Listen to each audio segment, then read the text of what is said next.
Hi there, my name is Lawrence, and in today's tutorial, I'm going to show you how to change your screen's resolution and size in Windows 11.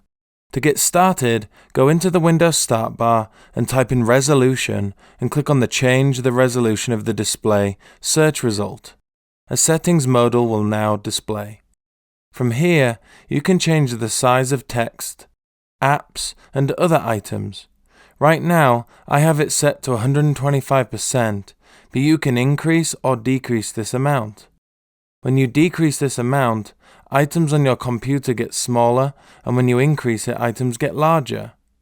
Below this setting, you also have a display resolution field. From here, you can increase or decrease your screen's resolution. Please note, my screen is only regular 1080p HD, so I can't increase my resolution, but if you have a 4K screen or monitor, you'll be able to increase this amount. Below this setting, you also have the option to change your computer's display orientation from landscape to portrait. And it's as easy as that. Changing your screen's resolution and size in Windows 11 is a simple task to perform. If you like this video, please give it a thumbs up. And if you'd like to see more videos like this, then please subscribe.